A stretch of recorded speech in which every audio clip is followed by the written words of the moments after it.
आप सभी को नमस्कार। मैं बाल प्रहरी और बाल साहित्य संस्थान अल्मोड़ा उत्तराखंड की ओर से आप सबको अ, को प्रणाम करता हूँ, आप सबका स्वागत करता हूँ और मेरे आदर्श महापुरुष कार्यशाला में आज के हमारे मुख्य अतिथि होंगे हमारे परम मित्र चित्तौड़गढ़ राजस्थान से और आज की इस कार्यशाला का संचालन करेंगे हमारी दोस्त इस कार्यक्रम को मैं उनको भी स्वागत करता हूँ और जितने भी अतिथि इस पटल पर जुड़े हैं आदरणीय श्री आकाश आसर सर उप निदेशक शिक्षा विभाग उत्तराखंड और इस कार्यक्रम में हमारे साथ आज आदरणीय श्यामपलट पांडे जी आज रेल यात्रा में हैं, संभवतः उनका नेट नहीं जुड़ पाएगा, फिर भी वो जोड़ने का प्रयास करेंगे। तो इस पटल पर जितने भी अतिथिगण साहित्यकार हमारे साथ जुड़े हैं, मैं आप सभी का स्वागत करता हूँ, हार्दिक अभिनंदन करता हूँ। आदरणीय गंगा आर्य जी का, नरेंद्र पाल जी का और इस कार्यक्रम में हमारे बीच पल्लवी जुड़ी है, अब पल्लवी बड़ी हो गई है, कहीं ट्रेनिंग ले रही है देहरादून में, तो आप आजकल वर्तमान में जुड़ रही हैं, सुमी श्रीवास्तव सर। सभी मित्रों का स्वागत करते हुए मैं मंच संचालन के लिए आमंत्रित करता हूँ रेणु ओझा जी को, जो कि खटीमा से हमारे बीच हैं और ये आज का कार्यक्रम बड़े विलम्ब से बना और पूरा सूची आदि बनाने में रेणु जी ने मदद करी, तो मैं रेणु जी को मंच सौंपता हूँ आज के इस कार्यक्रम को आगे बढ़ाने के लिए। स्वागत है रेणु जी। जी सर, आभार। वक्रतुंड महाकाय सूर्यकोटि समप्रभ निर्विघ्नं कुरु मे देव सर्वकार्येषु सर्वदा। सर्वप्रथम बाल प्रेरी के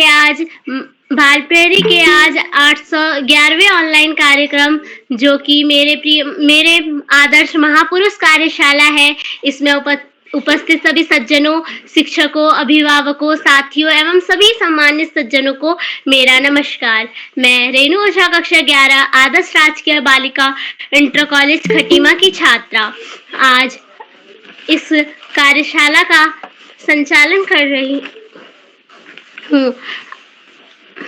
तो आज इस कार्यक्रम में उपस्थित हमारे आज के मुख्य अतिथि डॉक्टर विष्णु कुमार व्यास जी, महात्मा गांधी राजकीय विद्यालय सोनिया, चित्तौड़गढ़ राजस्थान से, आदरणीय आकाश सारस्वत सर, उप निदेशक शिक्षा विभाग उत्तराखंड से, श्याम पलट पांडे सर, संरक्षक बाल प्रहरी गुजरात अहमदाबाद से, डॉक्टर अशोक कुमार नेगी जी, संरक्षक बाल प्रहरी खंडवा मध्य प्रदेश से मैं आप सभी का स्वागत एवं अभिनंदन करती हूँ तथा आज हमारे कार्यशाला की विशिष्ट अतिथि कुमारी सृष्टि रावत कक्षा 8 अल्मोड़ा से तथा हमारे कार्यक्रम की अध्यक्षता कर रही मेरी छोटी बहन हर्षिता जोशी कक्षा 6 नानक मत्ता से मैं आपका भी स्वागत एवं अभिनंदन करती हूँ।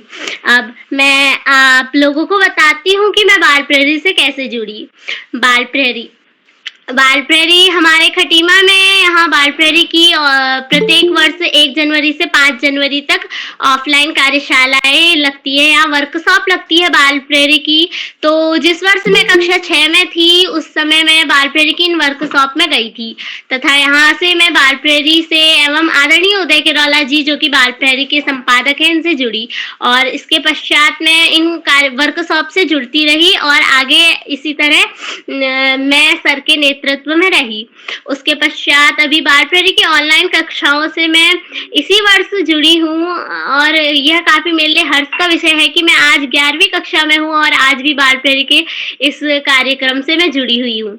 अब मैं आप लोगों के साथ यह साझा करती हूँ कि मेरा संचालन करने का मन कैसे हुआ और किस प्रकार मैं बाल प्रहरी के इन कार्यक्रमों में संचालन करना मैंने प्रारंभ किया था।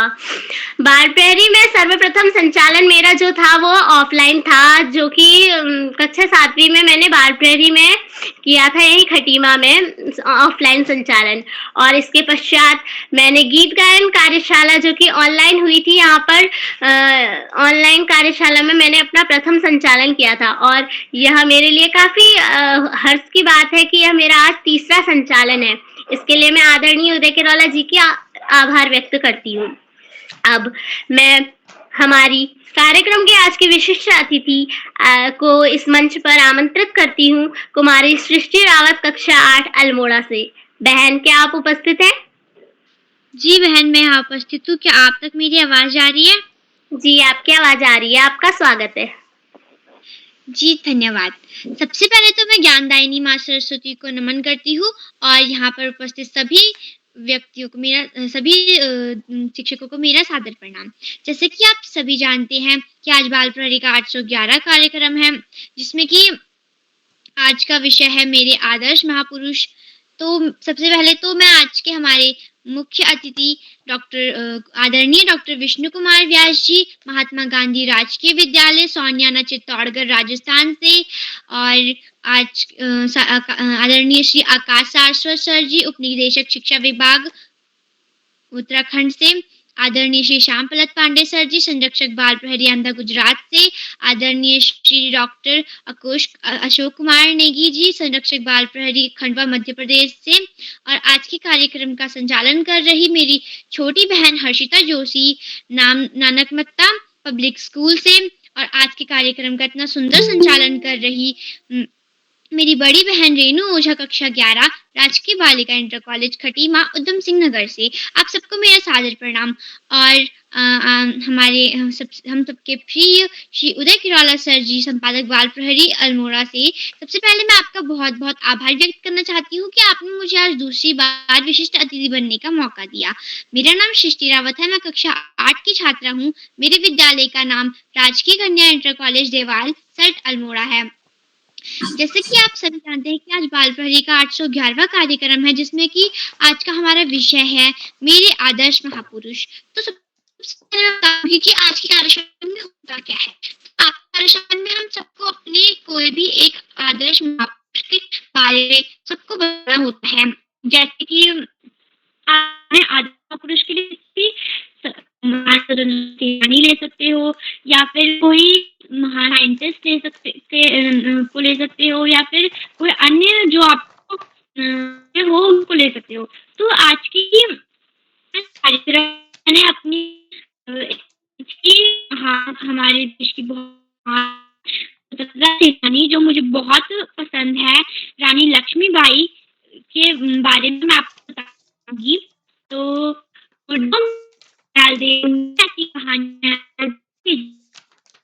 कहानी झांसी वाली रानी है। झांसी की रानी को कौन नहीं जानता। रानी लक्ष्मीबाई भारत की एक महान स्वतंत्रता सेनानी तथा बहादुर वीरांगना थी। उन्होंने झांसी की रानी के नाम से भी उन्हें झांसी रानी भी जाना जाता था। तो मैं आज उनके बारे में आपसे बताऊंगी। 1828 में उत्तर प्रदेश के वाराणसी में हुआ था। उनके पिता का नाम तांबे और माता का नाम भागीरथी बाई था। रानी लक्ष्मीबाई का असली नाम मणिकर्णिका था और सभी उनको प्यार से मनु कहकर बुलाते थे। छोटी उम्र में ही उन्होंने अपनी माता को खो दिया था। उनके पिता ने अकेले उनका पालन पोषण किया। बचपन से ही उनके पिता ने हाथियों, घोड़ों की सवारी और हथियारों का उपयोग करना सिखाया। उनका बचपन नाना साहेब और तात्या टोपे के साथ गुजरा। उन्हें बचपन से ही लड़ाई, युद्ध और शिकार का बहुत शौक था। जब वे बड़ी हुई तो उनका विवाह झांसी के राजा गंगाधर राव से हुआ। उसके बाद उनके वहाँ एक प्रथा थी कि शादी के बाद जो पति होता है वो अपनी पत्नी का नया नाम रखता है। तो उनका नाम मणिकर्णिका से राजा गंगाधर राव ने उनका नाम रानी लक्ष्मीबाई रख दिया। उसी के बाद से उनको झांसी की रानी भी कहकर बुलाया जाने लगा। 1851 में उनके पहले संतान ने जन्म लिया, परंतु 4 महीनों के बाद ही उनके जो पुत्र था उसकी मृत्यु हो गई। 2 साल बाद एक बीमारी के चलते 1853 में राजा गंगाधर राव जी की भी मृत्यु हो गई। अपने पुत्र और पति की मृत्यु हो जाने के बाद भी रानी लक्ष्मीबाई ने हिम्मत नहीं हारी। जब उनकी पति की मृत्यु हुई तब वो केवल 25 वर्ष की ही थी, लेकिन 25 वर्ष की उम्र में ही उन्होंने सारी जिम्मेदारी अपने ऊपर ली और झांसी का उत्तरदायित्व संभाला। लेकिन जब उन्होंने झांसी के उत्तरदायित्व संभालने के लिए एक दूसरे बच्चे को गोद लेना चाहा तो ब्रिटिश शासकों ने उनसे उसका प्रस्ताव स्वीकार नहीं किया। उस समय जो गवर्नर जनरल था वो लॉर्ड डलहौजी था। तो उसने एक नई नीति चालू की थी कि जो किसी भी राज्य का जो उत्तराधिकारी होगा वो राजा का सगा खून संबंधित होना चाहिए। अगर वो गोद लिया होगा तो उसको स्वीकार नहीं किया जाएगा।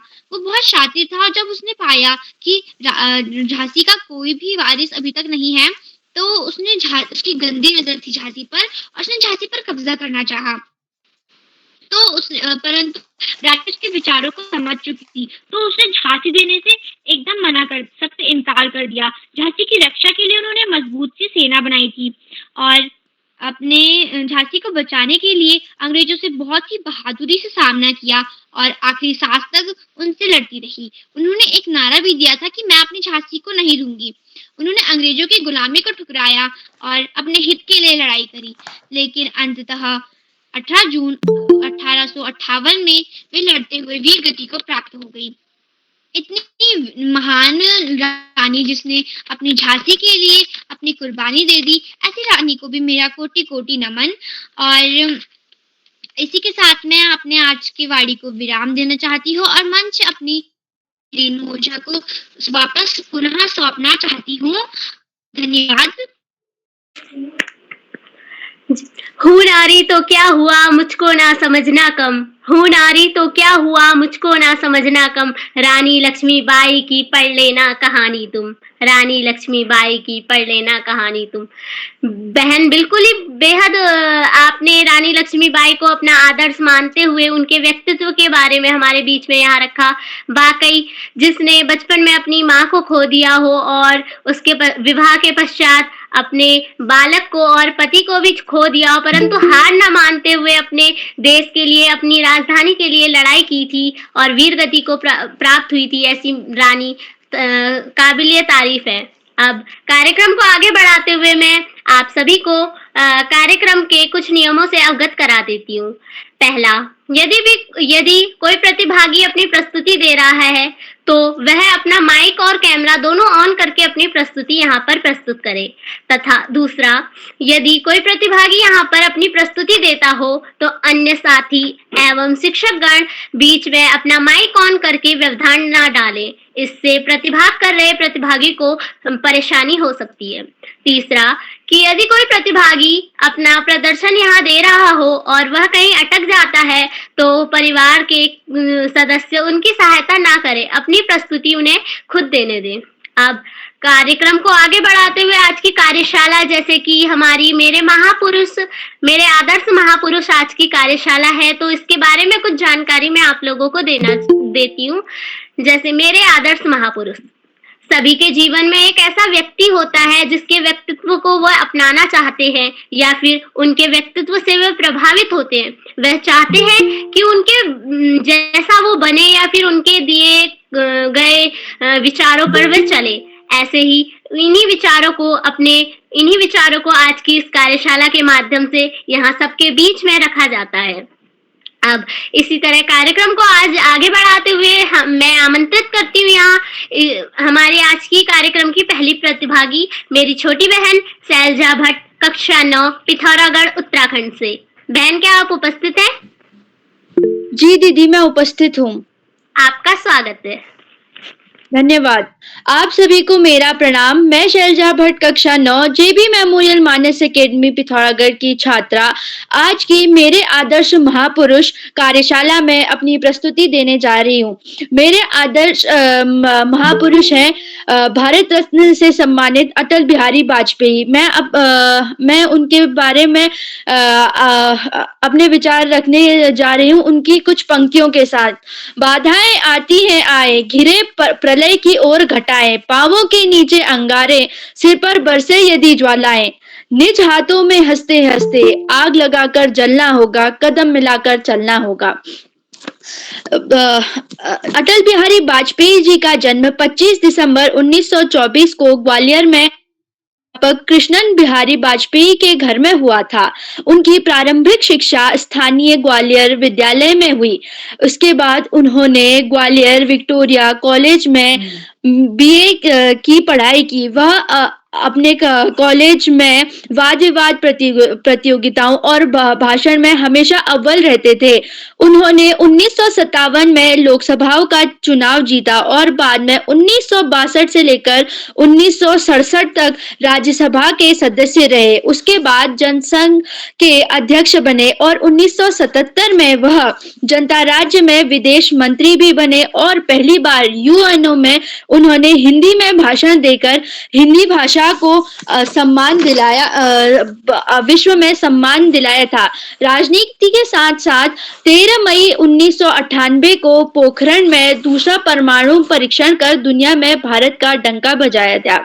24 दलों का नेतृत्व करने की क्षमता अटल बिहारी वाजपेयी जी जैसे ही प्रधानमंत्री में थी। 1999 में कारगिल युद्ध में पाकिस्तान के मुशर्रफ के नेतृत्व वाली सरकार में भी अटल बिहारी वाजपेयी द्वारा नेतृत्व करते हुए उन्होंने युद्ध जीता था।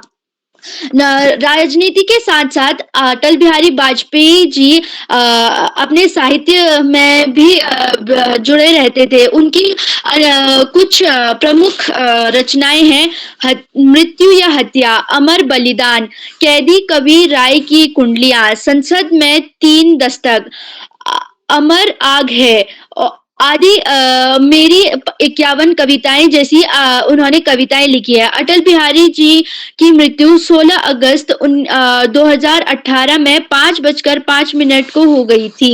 अब मैं अपनी वाणी को विराम देते हुए उनकी कुछ पंक्तियां कहना चाहूंगी।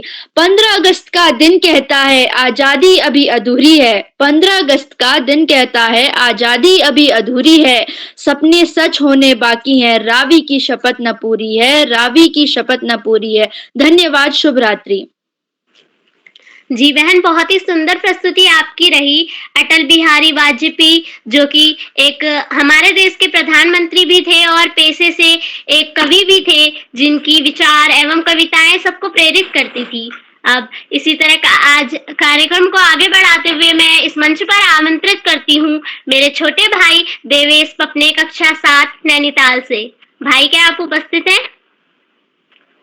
जी मैं उपस्थित हूँ। आपका स्वागत है। आप सभी को मेरा नमस्कार। मैं Devesh Papne universal convent senior secondary school से कक्षा 7 का छात्र आज जिस मेरे आदर्श महापुरुष कार्यशाला में अपने विचार प्रस्तुत करना चाहता हूँ। मेरे आदर्श महापुरुष हैं सरदार शहीद भगत सिंह। सरदार भगत सिंह का नाम अमर शहीदों में सबसे प्रमुख रूप में लिया जाता है। भगत सिंह का जन्म 28 सितंबर 1907 को पंजाब के जिला लायलपुर में बंगा गांव, जो अभी पाकिस्तान में है, के एक देशभक्त सिख परिवार में हुआ था, जिनका अनुकूल प्रभाव उन पर पड़ा था। उनके पिता का नाम सरदार किशन सिंह और माता का नाम विद्यावती कौर था। यह एक सिख परिवार था जिसने आर्य समाज के विचार को अपना लिया था। उनके परिवार पर आर्य समाज व महर्षि दयानंद की विचारधारा का गहरा प्रभाव था। भगत सिंह के जन्म के समय उनके पिता सरदार किशन सिंह एवं उनके 2 चाचा अजीत सिंह तथा स्वर्ण सिंह अंग्रेजों के खिलाफ होने के कारण जेल में बंद थे। जिस दिन भगत सिंह पैदा हुए, उनके पिता एवं चाचा को जेल से रिहा किया गया। इस शुभ घड़ी के अवसर पर भगत सिंह के घर में खुशी और भी बढ़ गई। भगत सिंह के जन्म के बाद उनकी दादी ने उनका नाम भागोवाला रखा था, जिसका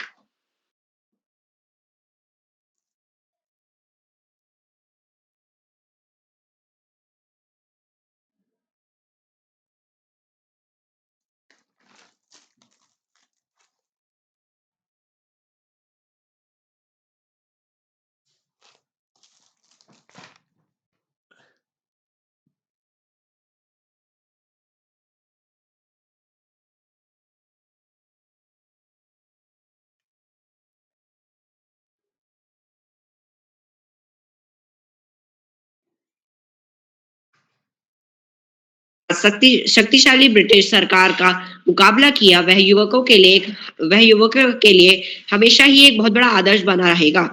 भगत सिंह को हिंदी, उर्दू, पंजाबी तथा अंग्रेजी के अलावा बांग्ला भी आती थी, जो उन्होंने बटुकेश्वर दत्त से सीखी थी। जेल के दिनों में उनके लिखे खतों व लेखों से उनके विचारों का अंदाजा लगता था। उन्होंने भारतीय समाज में भाषा, जाति और धर्म के कारण आई दूरियों पर दुख व्यक्त करा था। उन्होंने सम... उन्होंने समाज के कमजोर वर्ग पर किसी भारतीय के प्रहार को भी उसी शक्ति से सोचा जितना कि किसी अंग्रेज के द्वारा किए गए अत्याचार को। उनका विश्वास था कि उनकी शहादत से भारतीय जनता और उग्र हो जाएगी, लेकिन जब तक वह जिंदा रहेंगे ऐसा नहीं हो पाएगा। इसी कारण उन्हें मौत की सजा सुनाने के बाद भी माफीनामा लिखने से साफ मना कर दिया था। अमृतसर में 13 अप्रैल 1900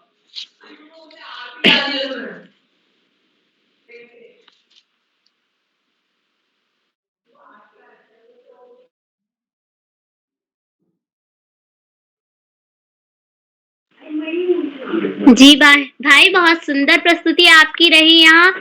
आपने जोशीले देश के बेटे भगत सिंह के बारे में हमारे बीच में अपने विचारों को व्यक्त किया। कौन नहीं जानता आखिर देश के उस वीर को, कौन नहीं जानता आखिर देश के उस वीर को जिसने फांसी की रस्सी को चूमकर भी इंकलाब ही कहा था, जिसने फांसी की रस्सी को चूमकर भी इंकलाब ही कहा था। आज की कार्यशाला को आगे बढ़ाते हुए मैं आमंत्रित करती हूँ इस मंच पर मेरी छोटी बहन साक्षी बिष्ट, कक्षा 8 अल्मोड़ा से। बहन, क्या आप उपस्थित हैं? जी बहन, मैं उपस्थित हूँ। आपका स्वागत है। जी, आपका बहुत बहुत धन्यवाद। सर्वप्रथम मैं ज्ञानदायिनी माँ सरस्वती को कोटि कोटि प्रणाम करती हूँ एवं यहाँ उपस्थित सभी गुरुजनों को भी प्रणाम करती हूँ। तो जैसा कि आप सब, मेरा नाम साक्षी बिष्ट है, मैं कक्षा 8 की छात्र।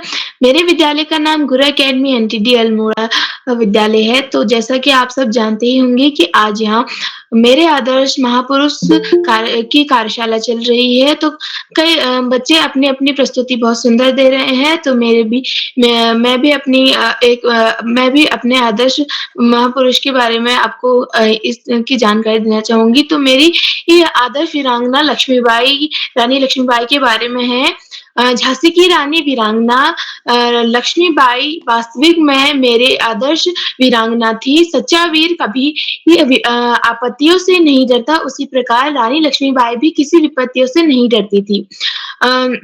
महारानी लक्ष्मीबाई का जन्म काशी में 19 नवंबर 1835 में हुआ था। उनके पिता का नाम मोरोपंत तांबे चिकनाजी अप्पा के चिकनाजी के आश्रित में थे। उनकी माता का नाम भागीरथी बाई था और उनके लक्ष्मीबाई अपने बाल्यकाल में मनुबाई के नाम से भी जानी जाती थी। सन 1850 में उनका विवाह झांसी के राजा गंगाधर राव नामक राजा से हुआ और उसी के बाद सन 1851 में उनको पुत्र रत्न की प्राप्ति हुई। और परंतु वहां ऐसे काले बादल, दुर्भाग्य के ऐसे काले बादल छाए कि कुछ माह बाद उनके पुत्र का निधन हो गया। और फिर कुछ समय बाद एक घोर बीमारी आई जिसके कारण उनके पति का भी निधन हो गया। इस शोक में उसका अवसर उठाते हुए, जैसा कि हमारे विशिष्ट अतिथि ने बताया, जो जनरल गवर्नर थे लॉर्ड डलहौजी, उन्होंने इस चीज का फायदा उठाया कि ना उनका पुत्र है ना उनके पति, तो हम उसका झांसी का राज्य हड़प सकते हैं। तो उन्होंने फिर भी झांसी की रानी यानी लक्ष्मीबाई ने सोचा कि मेरे पति एवं मेरे पुत्र तो चल बसे, लेकिन इस राज्य का क्या होगा। और वो उन अंग्रेजों से कहने लगी कि मैं अपनी झांसी कभी नहीं दूंगी, चाहे मुझे इसके लिए अपनी जान ही क्यों ना देनी पड़े। और यह सब कहते हुए फिर उन्होंने वो अपने कहने पर डटी रही और उन्होंने अंग्रेजों से अपना राज्य लेने के लिए कई सारे संघर्ष किए। और उसी दौरान अंग्रेजों के साथ झांसी के विरुद्ध लड़ाई हुई। और 18 जून 1828 को ग्वालियर का अंतिम युद्ध हुआ और रानी लक्ष्मीबाई ने अपनी सेना का कुशल नेतृत्व किया। वे घायल हुई पर घायल तो हुई पर अंततः उन्होंने वीर गति प्राप्त की। जाते-जाते वो अपने झांसी पर विजय पा गए और वो भारत की मुझे बहुत मेरी बहुत आदर्श वीरांगना थी और वो भारत की एक स्वतंत्र सेनानी भी थी। और मैं अंत में इन कुछ पंक्तियों के साथ अपनी वीणा को विराम दूँगी। सिंहासन हिल उठे राजवंशों ने भ्रुकुटी तानी थी। बूढ़े भारत में भी आई फिर से नई जवानी थी। गुमी हुई आजादी की कीमत सबने पहचानी थी। दूर फिरंगी को करने की सबने मन में ठानी थी। चमक उठी सन 57 में वह तलवार पुरानी थी। बुंदेली हर बोलो की मुंह हमने सुनी कहानी थी। खूब लड़ी मर्दानी वह तो झांसी वाली रानी थी। वह तो झांसी वाली रानी थी। धन्यवाद। बहुत खूब बहन, आपकी प्रस्तुति बहुत ही सुंदर रही। झांसी वाली रानी, जिसने बरछी ढाल कटारी के अलावा बचपन से किसी को अपने खिलौने ना बनाए हो और जिसने नाना के साथ, तात्या टोपे के साथ ही अपने जीवन बिताए हो और झांसी के लिए अपना सब कुछ न्यौछावर किया हो, वो वीरांगना झांसी वाली रानी थी।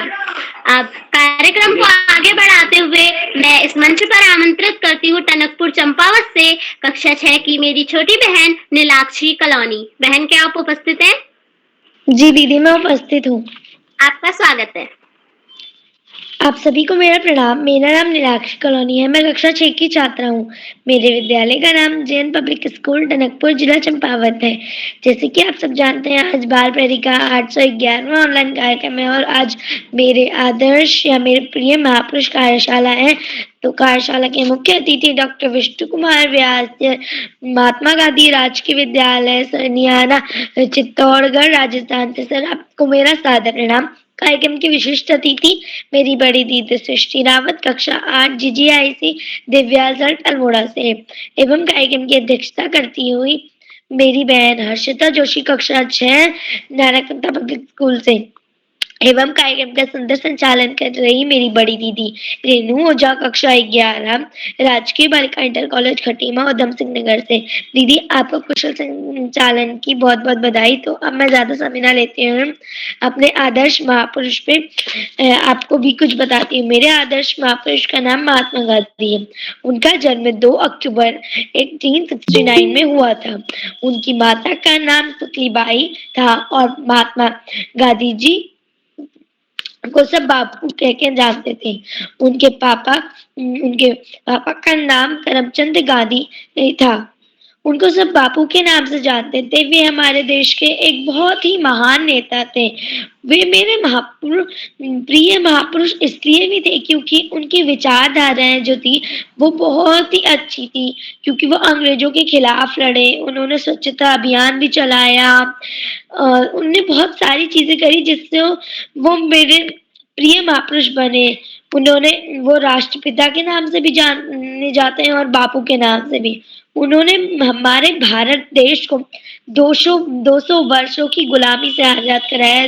200 साल जो हमारा भारत देश गुलाम रहा, उनने हमारे भारत देश को वो गुलामी से आजाद कराया। मैं इसलिए भी उनको अपना प्रिय मानती हूँ। और महात्मा गांधी जी जो थे वो हिंसा के बहुत ही खिलाफ थे। वे साधारण जीवन जीना ही पसंद करते थे क्योंकि उन्हें लगता था कि हमें साधारण जीवन ही हमेशा जीना चाहिए। भारत की स्वतंत्रता में गांधी जी ने बहुत ही ज्यादा योगदान दिया था। भारत की स्वतंत्रता हमारी जब हुई थी तब गांधी जी का सबसे ज्यादा योगदान हमारे गांधी जी का था। और वे अहिंसा के पुजारी भी थे। वो हमेशा अहिंसा के लिए करते थे। उन्होंने स्वच्छ भारत अभियान व दांडी यात्रा निकाली थी और उनका मानना था कि हमें किसी भी चीज कहने से पहले खुद पर अमल करना चाहिए। जो भी चीज हम कहते हैं उससे पहले हमको खुद पर अमल करना चाहिए। जैसे हम कहते हैं नहीं, हम इसको करवाते हैं, हम उसको करवाते हैं, इससे पहले हमको उस चीज को खुद पर अमल करना चाहिए। वो इसलिए मेरे प्रिय महापुरुष थे और वो मुझे इसी कारण से बहुत अच्छे लगते थे। उनकी विचारधाराएं भी बहुत अच्छी थी, तो मुझे ऐसे लोग बहुत अच्छे लगते हैं। धन्यवाद। जी बहन, आपकी प्रस्तुति बहुत सुंदर थी। बापू के नाम से कहो या कहो अहिंसा के पुजारी या फिर राष्ट्रपिता, पर व्यक्तित्व उनका बड़ा महान था, जिन्होंने नमक आंदोलन हो, भारत छोड़ो आंदोलन हो या फिर खाकी धोती पहनकर स्वदेशी अपनाओ विदेशी जलाओ आंदोलन हो, इन्होंने भारत देश की आजादी में एक बहुत बड़ा योगदान अपना हमारे बीच में दिया था, जिससे वह देश के पिता, राष्ट्रपिता कहलाए और उन्हें सभी बापू भी कहते हैं। अब कार्यक्रम को आगे बढ़ाते हुए मैं इस मंच पर बड़े ही आदर के साथ आमंत्रित करती हूँ श्री आकाश सारस्वत सर, उपनिदेशक शिक्षा विभाग उत्तराखंड से, 2 पंक्तियों के साथ। फूलों की खुशबू से जैसे भंवरा हो जाता है मधुमस्त मदगन, फूलों की खुशबू से जैसे भंवरा हो जाता है मधुमस्त मधुमगन, सारस्वत सर आपकी सीखों को मेरा सत सत नमन। सर धन्यवाद, बहुत बहुत धन्यवाद प्रिय रेणु। सबसे पहले प्रिय रेणु को बेहतरीन संचालन के लिए बहुत बहुत बधाई। बाल प्रहरी के इस 900वें पड़ाव की तरफ बढ़ती हुई कार्यशाला के मुख्य अतिथि के रूप में परम सम्मानित डॉक्टर विष्णु जी, विशिष्ट अतिथि के रूप में प्रिय सृष्टि, अध्यक्षता कर रही प्रिय हर्षिता और कार्यक्रम का बेहतरीन ढंग से संचालन कर रही प्रिय रेणु, इस कार्यक्रम के कर्ता धर्ता रेडी एडी अनासक्ता कर्मयोगी अग्रणी निरंतर बाल हित चिंतक श्री उदय किरोला जी, अशोक जी, सुमित जी, प्रकाश जी, उमेश, गंगा, नीलम, किरण सहित समस्त विद्वान शिक्षक गण, विदुषी शिक्षिकाएं, अतिथि गण, भावक गण, साहित्यकार गण, समाज सेवी गण, अन्य सुधीजन एवं प्यारे बच्चों। महापुरुष मेरे प्रेरणा स्रोत या मेरे आदर्श महापुरुष किस बेहतरीन कार्यशाला में बच्चों के द्वारा बहुत अच्छे विचार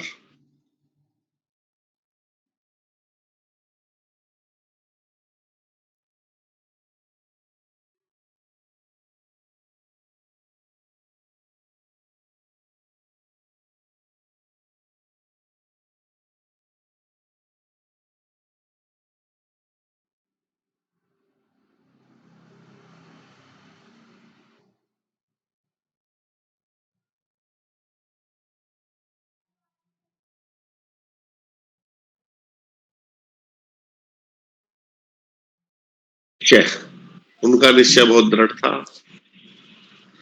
तीसरी, प्रबल आत्मविश्वास, उनका आत्मविश्वास भी उनके अंदर बहुत था। और इसके बाद जो अगली उनकी सामान्य या कॉमन विशेषता थी वो थी उच्च नैतिक बल। वो सब सच्च चरित्रता की मूर्ति थे। ये 4 विशेषता जिस व्यक्ति में आ जाएंगी वो महापुरुष होने की तरफ आगे बढ़ जाएगा।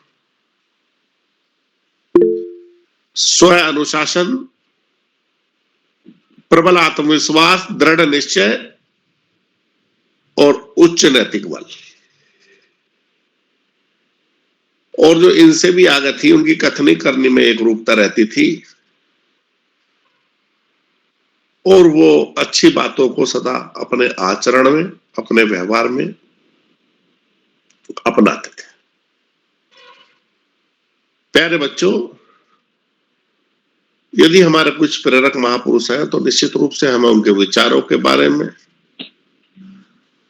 गहराई से अध्ययन करना चाहिए और उनको अपनाना चाहिए। हमारे देश की ये विशेषता है, हमारे महापुरुषों की लंबी श्रृंखला रही है। भगवान श्री राम से लेकर भगवान श्री कृष्ण, गौतम बुद्ध, महावीर स्वामी से जब हम श्रृंखला शुरू करते हैं तो उसके बाद संत कबीरदास जी, संत रैदास जी, गुरु नानक जी और आधुनिक काल में राजा राम मोहन राय, दयानंद सरस्वती, स्वामी विवेकानंद जी, महात्मा गांधी जी। एक लंबी श्रृंखला रही और इन्हीं के कारण हमारे भूमि को, हमारे देश को विश्व में ज्ञान भूमि के रूप में माना जाता है, जाना जाता है। प्यारे बच्चों, पढ़ाई का कोई विकल्प नहीं, सफलता का कोई शॉर्टकट नहीं। जीवन में आगे बढ़ना है तो ज्यादा से ज्यादा पढ़ना ही होगा। जो बच्चे माता पिता गुरुजनों का आशीर्वाद लेते हुए, गुरुजनों के मार्गदर्शन में साथियों को सहयोग लेते हुए, छोटों को प्रेम करते हुए नियमित व सतत अध्ययन करते हैं, उनका भावी जीवन सुखमय हो जाता है। जो अपने पाठ्यक्रम से इतर पुस्तकें भी पढ़ते हैं, जैसे सामान्य ज्ञान की पुस्तकें, साहित्य की पुस्तकें, महापुरुषों की जीवनियां, निश्चित रूप से उनका व्यक्तित्व विकास बहुत तेजी से होता है। आज इस महत्वपूर्ण अवसर पर अतिथियों का आभार प्रकट करते हुए, सभी बच्चों को शुभाशीष देते हुए और अंत में संत कबीर कबीरदास जी की 2 पंक्तियों के साथ मैं अपनी वाणी को विराम दूंगा।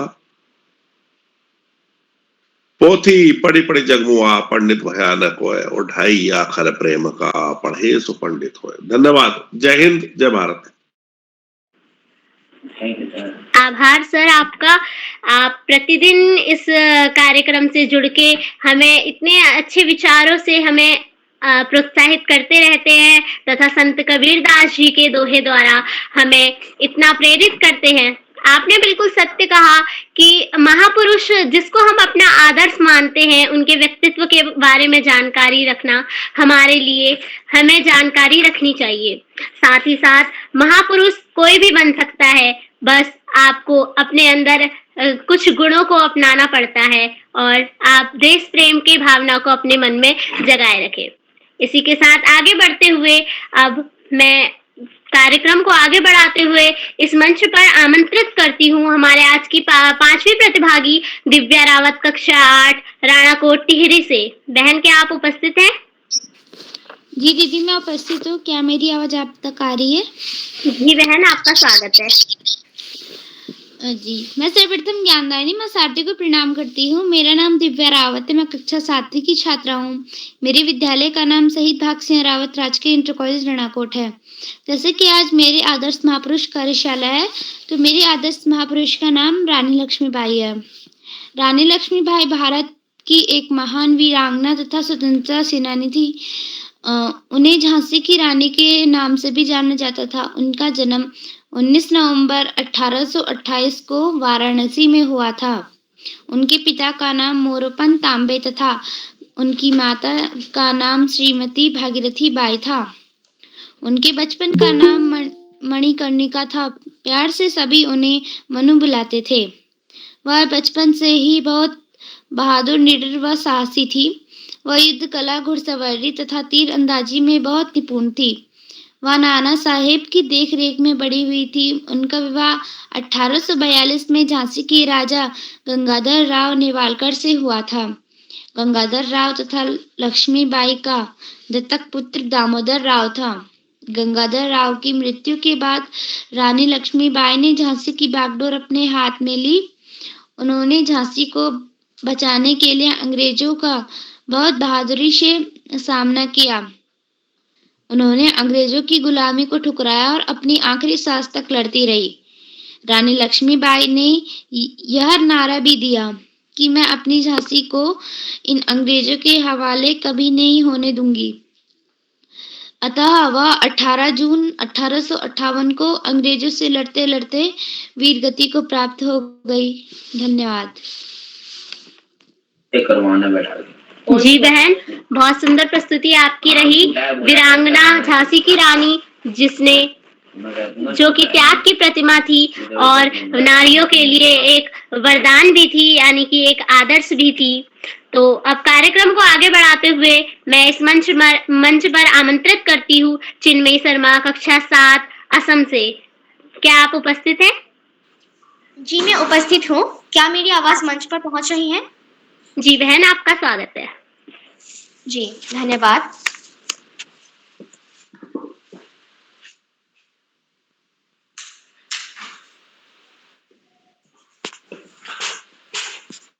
परम वंदनीय ज्ञानदायिनी मां सरस्वती को प्रणाम करते हुए मैं कुमारी चिन्मयी शर्मा, कक्षा 7 की छात्रा, शंकरदेव विद्यानिकेतन पुणे गोदाम नगांव असम से सभी का स्वागत व सभी को प्रणाम करती हूँ।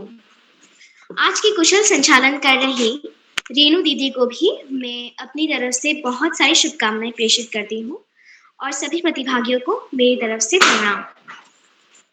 उपस्थित मुख्य अतिथि तथा सभी विद्वजनों, विदुषी शिक्षिकाओं, मैं आप सबको भी बहुत शत नमन करती हूँ। तो आज के इस मेरे आदर्श महापुरुष कार्यशाला में मैं भी अपनी प्रस्तुति देने जा रही हूँ।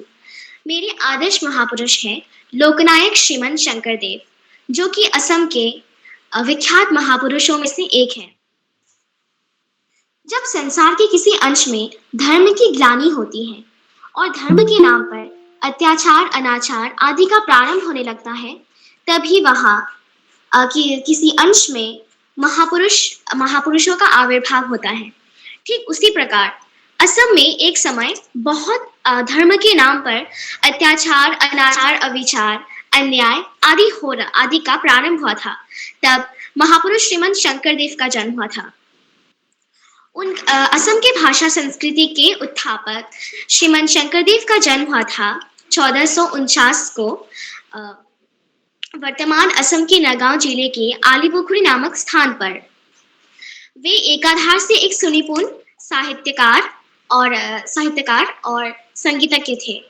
उनके पिता का नाम कुसुम्बर भुइयां और माता का नाम सत्य संध्या थी। शंकर भगवान के वरदान से पुत्र रत्न प्राप्त होने के कारण पिता कुसुम्बर भुइयां और माता सत्य संध्या ने उनका नाम शंकर रखा था।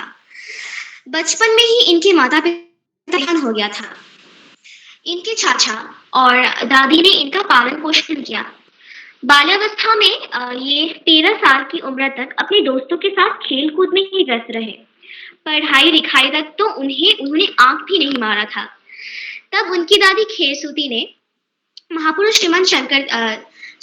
श्रीमंत शंकरदेव जब छोटे थे, तब उन्हें गुरु महेंद्र कंडली के पाठशाला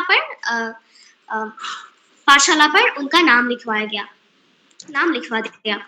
प्रतिदिन पाठशाला में इनके प्रतिभा का विकास होने लगा और एक दिन वो ऐसे महापुरुष बन गए कि वो सभी को अपनी शिक्षा देने लगे और धर्म भी प्रचार करने लगे। इन्होंने एक दिन जब वे किशोरावस्था में थे, उन्होंने एक दिन एक भावपूर्ण कविता का रचना किया, जिसमें भगवान नारायण की स्तुति की गई थी और उनके रूप गुण की। गुरु कंडली इस कविता को देखकर बड़े आश्चर्यजनक हो गए थे और उन्हें श्री शंकरदेव की दृढ़ प्रतिभा पर दृढ़ विश्वास हो गया था और उसी दिन गुरु कंडली ने उन्हें देव उपाधि प्रदान किया और सारे छात्रों के और गुरुकुल के सारे छात्रों में से प्रधान शिष्य बनाया। जब वे गुरुगृह से अपना शिक्षा समाप्त कर लौटे, तब उन्हें अपने रियासत का भार पड़ा। वे हर समय शास्त्र चर्चा में लगे रहते थे और इसीलिए जब रियासत का भार पड़ने पर उनका शास्त्र चर्चा में बाधा आया, तब उन्होंने अपने रियासत का भार चाचा जी को दे दिया। उनका विवाह विख्यात सेठ वरगिरी की कन्या सूर्यवती से हुआ था। उनकी एक कन्या हुई थी जिसका नाम था मनु। कन्या के जन्म के कुछ ही दिन बाद शंकरदेव की पत्नी सूर्यवती की देहावसान हो गई थी। पत्नी की मृत्यु से उन्हें गहरा शोक लगा। उनके अंदर का वैराग्य भाव प्रबल हो गया। वे अपने यौवन काल तथा प्रौढ़ावस्था में भारत के विभिन्न तीर्थों का भ्रमण करने लगे। तीर्थाटन के क्रम में इनकी भेंट बड़े बड़े महात्माओं, बड़े बड़े धर्माचार्यों, साधु संतों तथा पंडितों से हुई। तीर्थाटन से इनके जीवन में परिपक्वता आई और उनका ज्ञान का परिसर में वृद्धि हुआ। श्री शंकरदेव ने असमिया साहित्य, समाज और संस्कृति को एक नई दिशा प्रदान की थी और एक दृष्टिनंदन शैली से उसको आगे बढ़ाई थी। इन्होंने जो धर्म प्रचार किया था असम में, वो था भगवती वैष्णव धर्म। और इस धर्म में जाति पाति, ऊंच नीच या स्त्री पुरुष का कोई भी भेदभाव नहीं था। शंकर देव जी का एक प्रमुख आधार है कीर्तन घोषा। वे एक महाकाव्य, जिस तरह महाभारत और रामायण एक महाकाव्य की तरह है, उसी तरह कीर्तन घोषा भी असम राज्य के एक महाकाव्य जैसा ही है। इस महाकाव्य में भगवान श्री कृष्ण के जन्म से लेकर उनके महाप्रयाण तक के जीवन गाथा को सन्निहित किया गया है।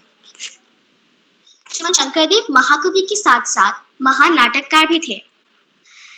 शंकरदेव एक अद्वितीय साहित्यकार, कवि, नाटककार, अभिनेता, शिल्पी, समाज सुधारक, संत, धर्म संस्थापक, संस्कृति के उन्नायक, संगीतज्ञ, धर्म प्रचारक, मानवतावादी और इसके साथ साथ एक सहज निश्चल मानव भी थे। इन्हें दीर्घ जीवन मिला था और 120 वर्ष तक असम के जनजीवन को प्रभावित करते हुए सन 1560 को इनकी मृत्यु हो गई। जब तक असमिया साहित्य जीवित रहेगा तब तक उनका नाम युग युग अमर रहेगा। इन्होंने साहित्य संस्कृति में बहुमूल्य अवदान दिया था। इनके काव्य पुथियों में से हैं चंद्र उपाख्यान, रुक्मिणी हरण, बलिचरण, अमृत मंथन, गजेंद्र उपाख्यान, मुक्ति प्रदीप आदि प्रमुख हैं। इन्होंने 6 नाटकों का भी प्रणयन किया था, केली गोपाल, रुक्मिणी हरण, पारिजात हरण और राम विजय, पत्नी प्रसाद और कालिया दमन। तो ये आदर्श महापुरुष इसीलिए रहे क्योंकि इन्होंने जो धर्म का प्रचार किया था उसमें जाति पाति ऊंच नीच का कोई भेदभाव नहीं था। और मेरा भविष्य का भी एक सपना है कि मैं बहुमुखी प्रतिभा से सुशोभित हूँ और उनके जैसा ही एक अद्वितीय साहित्यकार, नाटककार तथा एक संगीतज्ञ बन पाऊं। तो इसलिए वे मेरे आदर्श महापुरुष रहे और हमेशा से ही रहेंगे। थोड़ा बड़े होने के बाद भी मैं उन्हें नहीं भूलूंगी और मैं उन्हें शत-शत नमन करूंगी क्योंकि वे असम के सत महापुरुषों में से एक थे। तो इसी के साथ मैं अपनी वाणी को विराम करती हूँ। जय भारत माता। जी बहन, आपकी प्रस्तुति बेहद ही सुंदर एवं मन को मोह लेने वाली थी। आपने यहाँ पर श्रीमन शंकर देव के बारे में हमारे बीच में अपनी बातों को रखा, अपने विचारों को रखा। आपने बताया कि वह किस प्रकार आपके जीवन में भागीदार है, किस प्रकार आपको प्रभावित करते हैं। बेहद ही सुंदर विचार आपने हमारे बीच में रखा। अब मैं आगे बढ़ते हुए आज की इस कार्यशाला को आगे बढ़ाते हुए इस मंच पर आमंत्रित करती हूँ बागेश्वर से कक्षा 7 के मेरे भाई चैतन्य साहा। भाई, क्या आप उपस्थित हैं? जी बहन, क्या आप तक मेरी आवाज पहुंच पा रही है? आदरणीय सभी बड़ों को मेरा प्रणाम। मैं चैतन्य साहा, कक्षा 7वीं का विद्यार्थी। मेरे विद्यालय का नाम सरस्वती शिशु मंदिर इंटर कॉलेज बागेश्वर है। मैं आज आपके समक्ष अपने महापुरुष श्री लाल बहादुर शास्त्री जी के बारे में बताना चाहता हूँ। लाल बहादुर शास्त्री का जन्म 2 अक्टूबर 1904 में उत्तर प्रदेश के मुगल सराय में हुआ था। इनके पिता का नाम मुंशी शारदा प्रसाद और इनकी माता का नाम राम दुलारी था।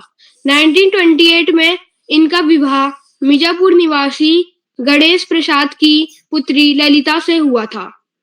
परिवार में सबसे छोटे होने के कारण परिवार के लोग इन्हें नन्हे कहकर पुकारते थे। लाल बहादुर शास्त्री जब 18 महीने के थे तो इनके पिता की मृत्यु हो गई थी। काशी विद्यापीठ से इनको शास्त्री की उपाधि मिली, तभी से इनके नाम के आगे शास्त्री जुड़ गया।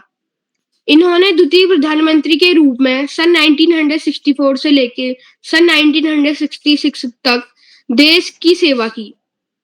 इसके बाद 11 जनवरी 1966 को इनकी मृत्यु होगी। धन्यवाद। कोई त्रुटि होगी तो क्षमा करना। जी भाई, आपकी प्रस्तुति सुंदर रही। आपने यहाँ पर लाल बहादुर शास्त्री जी के बारे में हमें बताया। अब कार्यक्रम को आगे बढ़ते हुए मैं आमंत्रित करती हूँ इस मंच पर मेरी बहन अदिति श्रीवास्तवा, कक्षा 8, अमेठी, उत्तर प्रदेश से। बहन, क्या आप उपस्थित हैं? जी बहन, क्या मेरी आवाज अब तक आ रही है?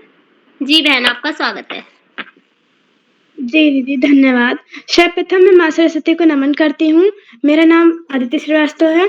मैं कक्षा 8 की छात्रा हूँ। मेरे विद्यालय का नाम केडी पब्लिक स्कूल जामू मिट्ठी उत्तर प्रदेश है। तो जैसा कि आज मेरे आदर्श महापुरुष कार्यशाला है, तो मैं भी आप सभी के सामने अपने आदर्श महापुरुष के बारे में बताने जा रही हूँ। मेरे आदर्श महापुरुष श्री लाल बहादुर शास्त्री जी थे, जिनका जन्म 2 अक्टूबर 1904 ईस्वी में मुगल सराय वाराणसी में हुआ था। इनके पिताजी का नाम श्री शारदा प्रसाद श्रीवास्तव था। इनकी माताजी का नाम श्रीमती राम दुलारी देवी था और इनका बचपन का नाम श्री लाल बहादुर वर्मा था। इन्होंने काशी विद्यापीठ से शास्त्री की उपाधि प्राप्त की। इसी कारण से लाल बहादुर शास्त्री के नाम से ये जाने जाते हैं। इन्होंने भारत की आज़ादी के लिए भारतीय क्रांतिकारियों के साथ मिलकर अंग्रेजों से लोहा लिया था। आज़ादी के बाद भारत के द्वितीय प्रधानमंत्री के रूप में शपथ लिया। 9 जून 1964 से 11 जनवरी 1966 के बीच लगभग 18 माह तक प्रधानमंत्री के रूप में कार्यरत रहे और इन्होंने अपने वेतन अपने मतलब समय में जो वेतन था उसका सिर्फ 1 रुपया ही लेते थे। इस बीच 1965 में पाकिस्तान द्वारा भारत पर आक्रमण के दौरान श्री शास्त्री जी ने सेनाओं को खुला छूट दे दिया और भारतीय सेना ने लाहौर तक कब्जा कर लिया।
सर क्या आप हैं?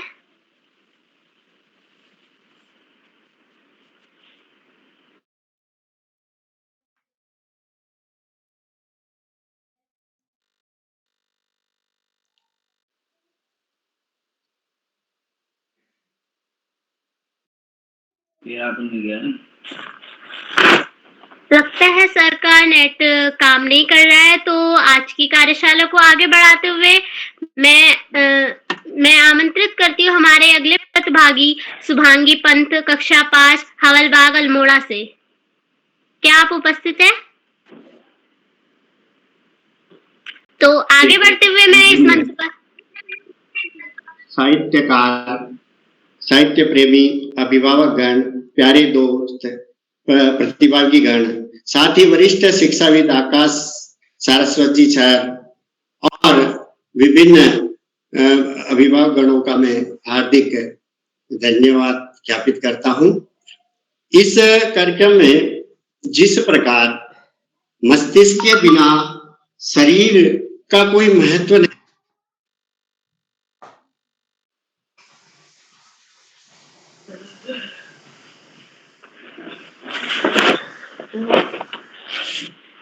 अब कार्यक्रम सर का शायद नेटवर्क प्रॉब्लम है, तो कार्यक्रम को आगे बढ़ाते हुए मैं इस मंच पर आमंत्रित करती हूँ हमारे आज की कार्यशाला की 10वीं प्रतिभागी यशस्वी कक्षा 4 अमेठी उत्तर प्रदेश से। बहन, क्या आप उपस्थित हैं? जी दीदी, मैं उपस्थित हूँ। क्या आप तक मेरी आवाज आ रही है?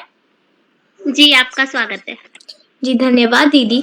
ज्ञानदायिनी माँ सरस्वती को मैं कोटिशा प्रणाम करती हूँ। मेरा नाम यशस्वी है, मैं कक्षा 4 में पढ़ती हूँ। मेरे विद्यालय का नाम सेठ आनंदराम जयपुरिया स्कूल है। मैं गौरीगंज अमेठी उत्तर प्रदेश से हूँ। तो आज जैसा कि ये महापुरुष कार्यशाला है, तो आज मैं आप सभी को वो डॉक्टर सर्वपल्ली राधाकृष्णन जी के बारे में बताने जा रही हूँ। तो डॉक्टर सर्वपल्ली राधाकृष्णन जी का जन्म 5 सितंबर 1888 को ब्रिटिश भारत की मृदा प्रेसिडेंसी वर्तमान तमिलनाडु के चित्तूर जिले के तरुतनी गांव में एक ब्रह्मा परिवार में हुआ था। उनकी माता का नाम सीतामम और पिता का नाम सर्वपल्ली वीरास्वामी था। इनके पिता सर्वपल्ली वीरास्वामी राजस्व विभाग में एक काम करते थे। डॉक्टर सर्वपल्ली राधाकृष्णन का बचपन तिरुमनी गांव में ही व्यतीत हुआ। वहीं से इन्होंने अपनी आरंभिक शिक्षा प्रारंभ की, लेकिन बाद में उच्च शिक्षा ग्रहण करने के लिए उन्हें पिताजी ने उन्हें एक क्रिश्चियन मिशनरी संस्था लुथरन मिशन स्कूल तिरुपति में एडमिशन कर दिया, जहां उन्होंने सन 1896 से 1900 तक अपनी स्कूली शिक्षा ग्रहण की। इसके बाद उन्होंने वेल्लोर से कॉलेज से आगे की पढ़ाई पूरी की। बाद में मद्रास क्रिश्चियन कॉलेज से ग्रेजुएशन की डिग्री हासिल की और वर्ष 1966 में दर्शन शास्त्र में MA किया। बता दे कि उनकी पूरी शिक्षा स्कॉलरशिप के जरिए हुई थी। डॉक्टर सर्वपल्ली राधाकृष्णन द्वारा लिखी गई निम्नलिखित उन्होंने बहुत पुस्तकें लिखी थी, जैसे the Hindu view of life, the idealistic view of life आदि। यहाँ डॉक्टर सर्वपल्ली राधाकृष्णन जी के जीवन परिचय के साथ ही उनके कुछ अनमोल विचारों के बारे में बताया जा रहा है, जिन्हें आप नीचे। धन्यवाद। जी बहन, आपकी प्रस्तुति सुंदर थी। आपने यहाँ पर डॉक्टर सर्वपल्ली राधाकृष्णन जी के व्यक्तित्व पर अपने विचारों को यहाँ पर प्रस्तुत किया। अब कार्यक्रम को आगे बढ़ते हुए मैं आमंत्रित करती हूँ अल्मोड़ा से कक्षा 6 की मेरी बहन अर्पिता कलोनी। बहन, क्या आप उपस्थित हैं? अर्पिता बहन, क्या आप उपस्थित हैं? आगे बढ़ते हुए अब मैं आमंत्रित करती हूँ हमारी आज की 12वीं प्रतिभागी मेरी छोटी बहन ओजस्वी कक्षा 6 अमेठी उत्तर प्रदेश से। बहन, क्या आप उपस्थित हैं? जी दीदी, मैं उपस्थित हूँ। क्या आप तक मेरी आवाज आ रही है? जी, आपकी आवाज आ रही है। आपका स्वागत है। जी धन्यवाद दीदी। ज्ञानदायिनी माँ सरस्वती को मैं कोटिशा नमन करती हूँ। मेरा नाम ओजस्वी है, मैं कक्षा 6 में पढ़ती हूँ। मेरे स्कूल का नाम सेठ आनंदराम जयपुरिया स्कूल है। मैं गौरीगंज अमेठी उत्तर प्रदेश से हूँ। तो जैसा कि आज की कार्यशाला है मेरे आदर्श महापुरुष कार्यशाला, तो आज की इस कार्यशाला में मैं अपने आदर्श महापुरुष सुभाष चंद्र बोस जी के बारे में बताने जा रही हूँ। सुभाष चंद्र बोस जी भारत के स्वतंत्रता संग्राम में अग्रणी तथा सबसे बड़े नेता थे। द्वितीय विश्व युद्ध के दौरान अंग्रेजों के खिलाफ लड़ने के लिए उन्होंने जापान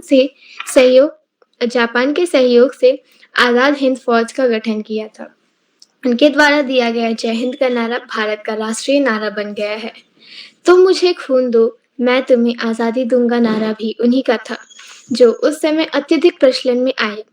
भारतवासी उन्हें नेताजी के नाम से संबोधित करते हैं। कुछ इतिहासकारों का मानना है कि जब नेताजी ने जापान और जर्मनी से सहायता लेने का प्रयास किया था, तो ब्रिटिश सरकार ने उन्हें अपने गुप्तचरों को 1941 में उन्हें खत्म करने का आदेश दिया था। नेताजी ने 5 जुलाई 1943 को सिंगापुर के टाउन हॉल में सामने सुप्रीम कमांडर के रूप में सेना को संबोधित करते हुए दिल्ली चलो का नारा दिया और जापानी सेना के साथ मिलकर ब्रिटिश व कॉमनवेल्थ सेना से बर्मा सहित इम्फाल और कोहिमा में एक साथ जमकर मोर्चा लिया। 21 अक्टूबर 1943 को बोस ने आजाद हिंद फौज के सर्वोच्च सेनापति की हैसियत से स्वतंत्रता भारत की अस्थायी सरकार बनाई, जिसमें जर्मनी, जापान, फिलीपींस, कोरिया, चीन, इटली, मोनाको और आयरलैंड सहित 11 देशों की सरकारों ने मान्यता दी थी। जापान ने अंडमान और निकोबार द्वीप समूह इस अस्थायी सरकार को दिए और सुभाष चंद्र बोस जी ने उन द्वीपों को जब उन्हें दिए गए तो उन्होंने उनका नया नामकरण भी किया। 1944 को आजाद हिंद फौज ने अंग्रेजों पर दोबारा आक्रमण किया और कुछ भारत प्रदेशों को अंग्रेजों से मुक्त भी करा लिया। कोहिमा का युद्ध 4 अप्रैल 1944 से 22 जून 1944 तक लड़ा गया और यह एक बहुत ही भयंकर युद्ध था। इस युद्ध में जापानी सेना को पीछे हटना पड़ा और यही एक महत्वपूर्ण मोड़ सिद्ध हुआ। 6 जुलाई 1944 को उन्होंने रंगून रेडियो स्टेशन से महात्मा गांधी के नाम से एक प्रसारण जारी किया, जिसमें उन्होंने इस निर्णायक युद्ध के विजय के लिए उनका आशीर्वाद और शुभकामनाएं मांगी। नेताजी की मृत्यु को लेकर आज भी विवाद है। जहां जापान में प्रतिवर्ष 18 अगस्त को उनका शहीद दिवस धूमधाम से मनाया जाता है, वहीं भारत में रहने वाले उनके परिवार के लोगों का आज भी यह मानना है कि सुभाष की मौत 1945 में नहीं हुई। वे उसके बाद रूस में नजरबंद थे। यदि ऐसा नहीं है तो भारत सरकार ने उनके मृत्यु से संबंधित दस्तावेज अब तक सार्वजनिक नहीं किए, क्योंकि नेताजी की मृत्यु नहीं हुई थी। 16 जनवरी 2014 गुरुवार को कलकत्ता उच्च न्यायालय ने नेताजी के लापता होने के रहस्य से जुड़े खुफिया दस्तावेजों को सार्वजनिक करने की मांग वाली जनहित याचिका पर सुनवाई के लिए विशेष पीठ के गठन का आदेश दिया। 23 जनवरी 2021 को नेताजी की 125वीं जयंती थी, जिसे भारत सरकार के निर्णय के तहत पराक्रम दिवस के रूप में मनाया गया। 8 सितंबर 2022 को नई दिल्ली में राजपथ, जिसका नामकरण कर्तव्यपथ किया गया है, पर नेताजी के विशाल प्रतिमा का अनावरण भी किया गया है। इसी के साथ मैं अपनी वाणी को विराम देती हूँ। धन्यवाद एवं शुभ रात्रि। जी बहन, आपकी प्रस्तुति बेहद ही सुंदर थी। सुभाष चंद्र बोस, जिनके जय हिंद, तुम मुझे खून दो, मैं तुम्हें आजादी दूंगा, दिल्ली चलो के नारे लोगों में जोश एवं जुनून भर देते हैं। ऐसे व्यक्तित्व के नेता की आवश्यकता आज भी देश को है। अब आगे बढ़ते हुए कार्यक्रम को आगे बढ़ाते हुए मैं आमंत्रित करती हूँ पिथौरागढ़ से कक्षा 4 की मेरी बहन पूर्वी भट्ट।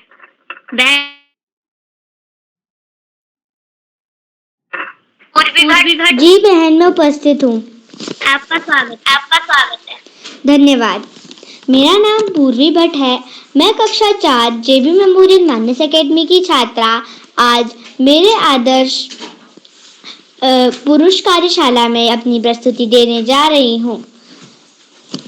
मैं कालू सिंह मेहरा जी के बारे में आपको कुछ पंक्तियाँ बताना चाहूँगी। मेरी जो पंक्तियाँ हैं वो पहले एक शायरी है।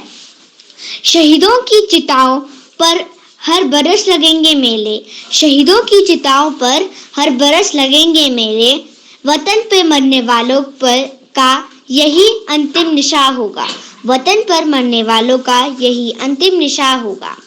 कालू मेहरा जी को उत्तराखंड का प्रथम क्रांतिकारी कहा जाता है।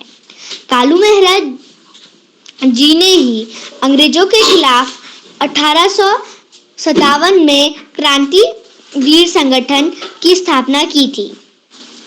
कालू मेहरा का जन्मदिन चंपावत जिले में लोहाघाट के धुआ मेहर गांव में 1831 में हुआ था। कालू सिंह ने अपनी युवा अवस्था में ही अंग्रेजों के खिलाफ युद्ध शुरू कर दिया था। कालू मेहरा जी ने धोनी, मोनी, बोरा, फर्तियाल आदि लोगों के साथ मिलकर बगावत शुरू कर दी थी। पहला आक्रमण लोहाघाट के चांदमारी में स्थित अंग्रेजों के बैरकों पर किया। पहली सफलता के बाद नैनीताल और अल्मोड़ा से अंग्रेजी सैनिकों की टोली को रोकने के लिए पूरी काली कुमाऊं में जंग-ए-आबादी का अभियान शुरू किया, जिसका परिणाम यह हुआ कि कालू मेहरा जी को जेल में डाल दिया गया, जबकि उनके साथी आनंद फर्तियाल और विशन सिंह करायत को गोली से मार दिया गया। इतना ही नहीं, अंग्रेजों ने काली कुमाऊं के विकास कार्य रुका दिया और कालू जी के घर में धावा बोलकर उनके घर में आग के गोले फेंक दिए। धन्यवाद। शुभ रात्रि। जी बहन, आपकी प्रस्तुति सुंदर थी। आपने कालू मेहरा जी के बारे में हमारे बीच में अपनी बातों को रखा। अब आज के कार्यक्रम को आगे बढ़ाते हुए मैं आमंत्रित करती हूँ प्रियांशी फुलारा बागेश्वर से। बहन, क्या आप उपस्थित हैं? जी बहन, मैं उपस्थित हूँ। क्या मेरी आवाज आ रही है? जी बहन, आपका स्वागत है। जी, सर्वप्रथम मैं ज्ञानदायिनी माँ सरस्वती को नमन करती हूँ। मेरा नाम प्रियांशी फुलारा है। मैं कक्षा 6 की छात्रा हूँ।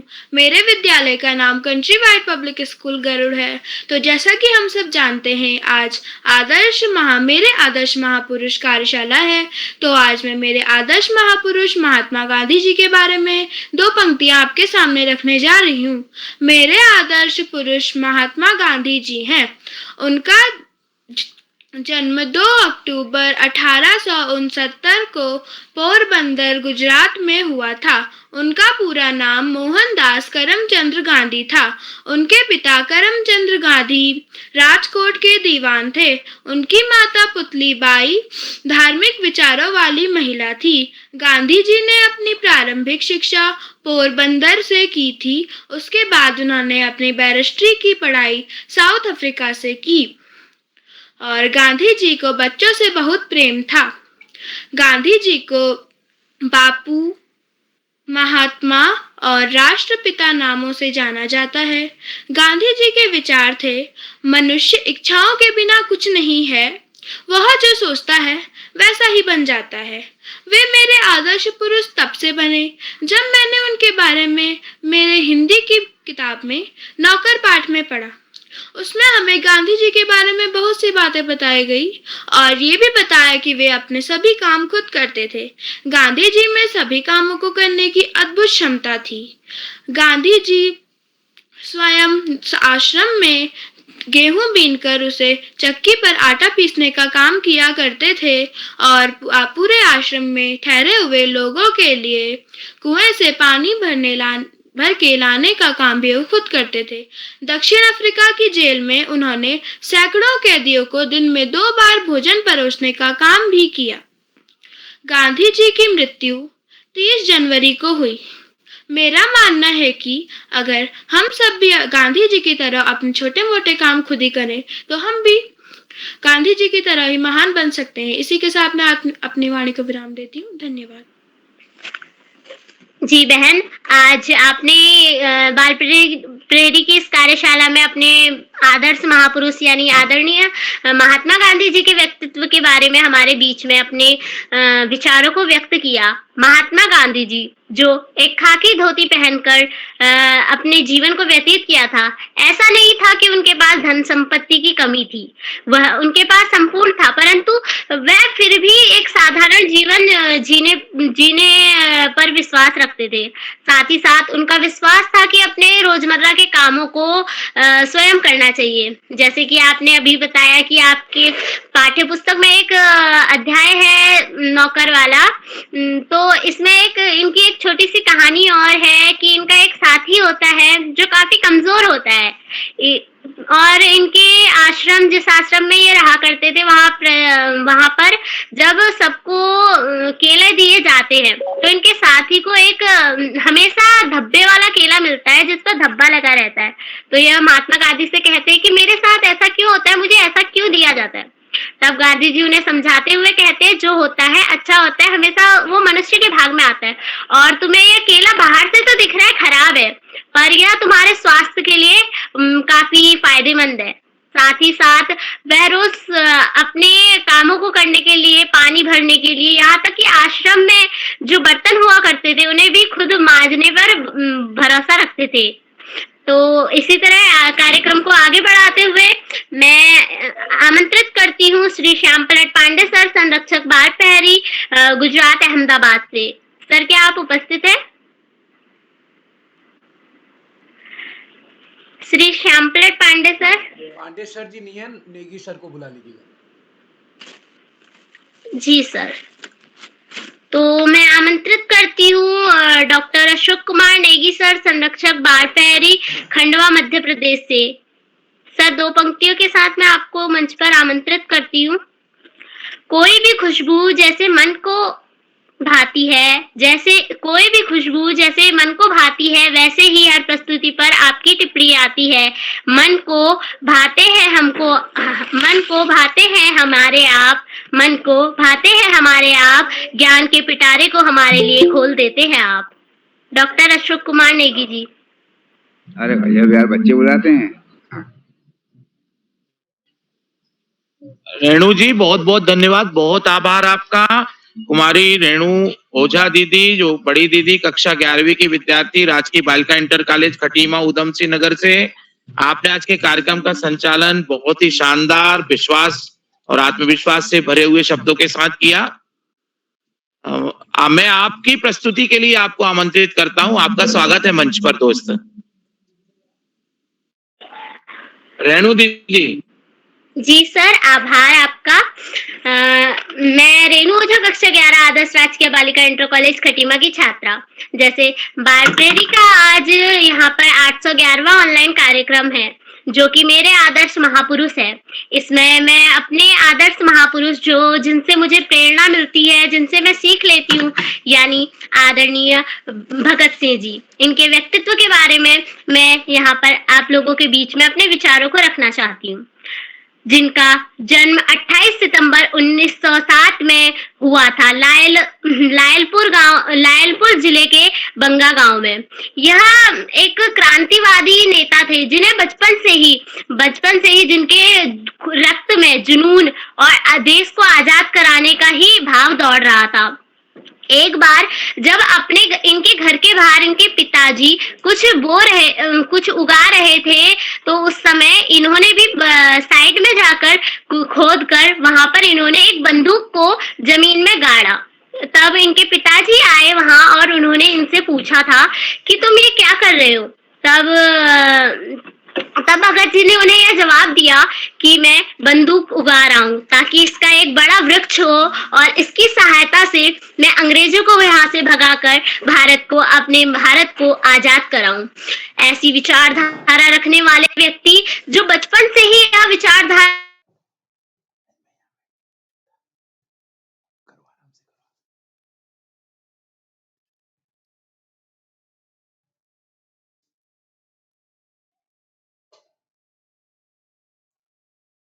क्या हो गया? उन्होंने भगत सिंह जी जानते थे कि वह काफी कुछ करना चाहते हैं अपनी जिंदगी में। वह विवाह नहीं करना चाहते थे क्योंकि वो उनको मालूम था कि वह जिस पथ पर आगे बढ़े हैं तो उन्हें एक ना एक दिन मृत्यु के मुंह तक जाना है। तो वो इस विचारधारा को उन्होंने अपनाया कि मैं जाते जाते अपने पीछे किसी विधवा को क्यों छोड़ के जाऊं, किसी को क्यों मैं अपने पीछे जाऊं। तो इसी के साथ उन्होंने उस समय वहां से चले गए थे और लाहौर चले गए थे। इसके पश्चात जब सन 1919 में जलियांवाला बाग हत्याकांड हुआ था, उस समय जब इन्हें इस के बारे में पता चला था, तब यह उस जलियांवाला बाग में गए थे। उस समय जनरल डायर ने जो जलियांवाला बाग का एक लौता मार्ग था उसे रोक कर वहां पर जो बैसाखी का मेला बनाने के लिए लोग यहाँ की पंजाब की जनता एकत्र हुई थी, वहां पर बौछार कर दी थी गोलियों की, जिससे काफी देश के लोग वहां पर जिनको अपनी जान गंवानी पड़ी थी। तब भगत सिंह जी ने वहां पर रक्त से सनी हुई मिट्टी को एक जार में एकत्र किया और अपने घर लेकर गए और उस रक्त को उन्होंने इतने सम्मान के साथ, इतने प्रेम भाव के साथ अपने कमरे पर रखा और उन पर फूल चढ़ाते हुए उनको श्रद्धांजलि दी। और उसी दिन से उन्होंने ठान लिया था कि वह भारत में आजादी को लाएंगे और आजादी का पताका फहराएंगे।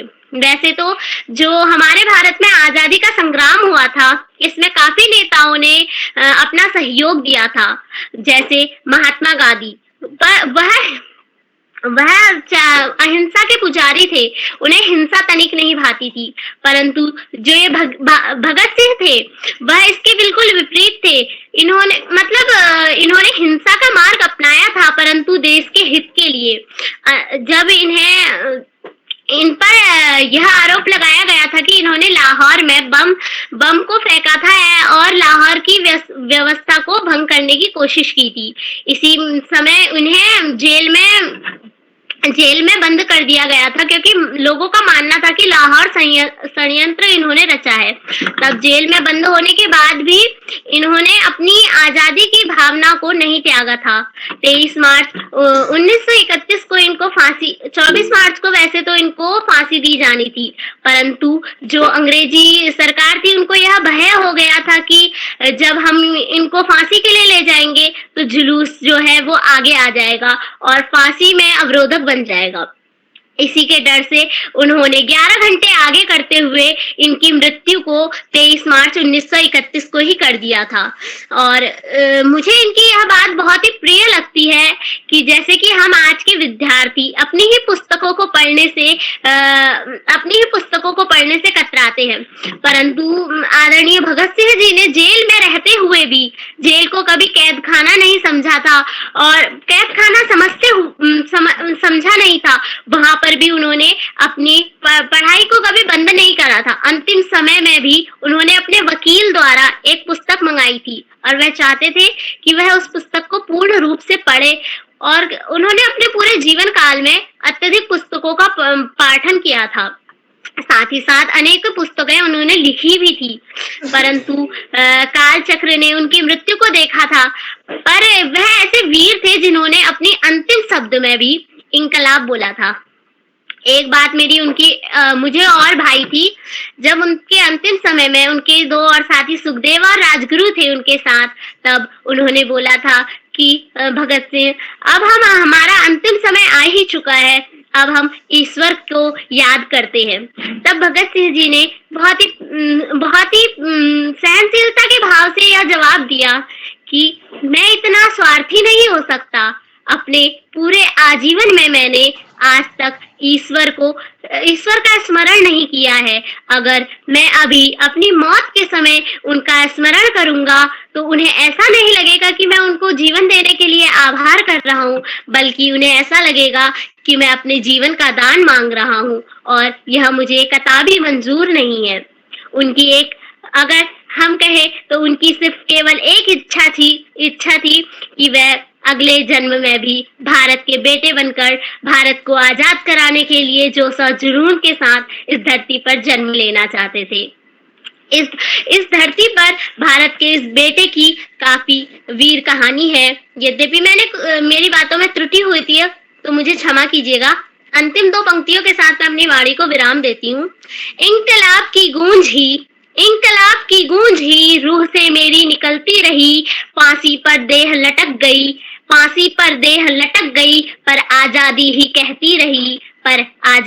कहती रही। धन्यवाद। बहुत बहुत धन्यवाद, बहुत बधाइयां रेणु दीदी। आपने आज के कार्यक्रम में, जो कि मेरे आदर्श महापुरुष कार्यशाला है, उसमें आपने अमर शहीद भगत सिंह जी के जीवन क्रम को बहुत ही उम्दा तरीके से बताया और आपने प्रेरित करने वाली विषय वस्तु के साथ इसको रखा। आपको ढेर सारी शुभकामनाएं देते हैं, टोकरी भर भर के आशीष और स्नेह प्रेषित करते हैं।